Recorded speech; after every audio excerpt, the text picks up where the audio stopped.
Fala galera, sou o professor Henrique Romero, professor de Química, e a gente vai conversar um pouquinho sobre a sua FUVEST. A prova da FUVEST, como todo ano, uma prova muito bem elaborada, sempre num nível legal, e esse ano acredito que a prova teve um nível um pouco inferior do que do ano passado. Não quer dizer que foi uma prova fácil, tá? Calma, não é isso. Mas em relação ao ano passado, uma prova mais tranquila. As contas, por exemplo, nas questõezinhas que envolviam contas, eram contas relativamente tranquilas, onde no final você conseguia cancelar vários números e sair num número um pouco mais fácil e mais rápido. A prova em si, nós contamos ali em torno de 10 questões de química, sendo uma junto com a biologia, uma com o inglês, mas a prova em si, muito bem elaborada. De novo, o que faltou ali pra gente é a parte de química orgânica. A distribuição da prova, acho que falhou um pouco disso.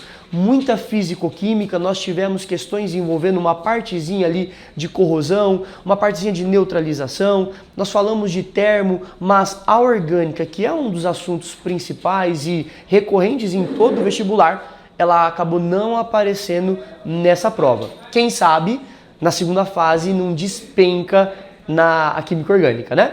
E falando um pouco mais sobre a prova, muito atual, como por exemplo algumas questões que a gente vai conversar já já. Por exemplo, a questão que vai aparecer na tela para você aí já já é uma questão que fala sobre IA. Para ser um pouco mais específico, uma questão que fala sobre geração de imagens por IA. O quanto que isso acaba tendo um gasto energético. E a questão é legal porque ele fala o seguinte: se a gente tivesse para liberar essa energia, para a gente conseguir gerar essas imagens a partir da queima do carvão, quanto de CO2 isso seria emitido na atmosfera? Então, se você observar comigo aí a questão que está na sua tela, ele falava o seguinte, que no ano de 2024, 30 milhões de imagens foram geradas por IA, sendo que para cada imagem a gente utiliza 131 kJ. E ele queria saber o seguinte, quanto de CO2 então em 2024 seria emitido caso nós utilizássemos do carvão para a geração de energia para essas imagens. Ó, vamos lá nas continhas comigo. Se você observar, 131 kJ é por imagem, mas nós tivemos 30 milhões de imagens. Isso dá para a gente 393 vezes 10 a sétima kJ. A massa do CO2 é de 44 gramas. E lá embaixo no seu texto, mostra lá no dot a dot, mostra que o ΔH é de 393 kJ por mol de CO2. Então 44 gramas estaria para 393 kJ liberados. Quantos gramas nós teríamos para 393 vezes 10 a sétima kJ? Fazendo essa continha e já convertendo ali para toneladas, 440 toneladas. Essa é uma questão que eu achei muito legal. Primeiro, estequiometria envolvendo a termo, muito legal.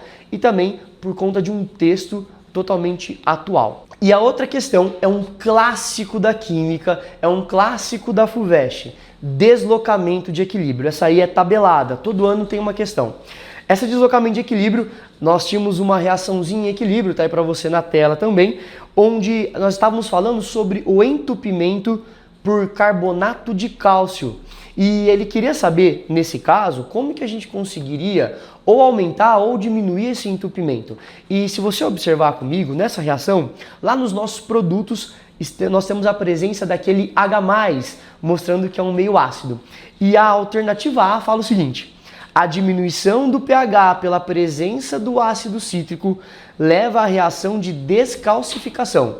Meus lindos, o que está acontecendo? Se nós temos num local de baixo pH, é porque nós estamos num local mais ácido. E pelo fato dele ser mais ácido, a concentração de H+ é maior, deslocando o equilíbrio para a esquerda, ou seja, para o sentido dos reagentes, que é o sentido da descalcificação. Então essa é uma questão clássica que a gente tem aí na sua FUVEST de deslocamento de equilíbrio. Beleza? Espero que você tenha tido uma excelente prova. É isso aí. Valeu!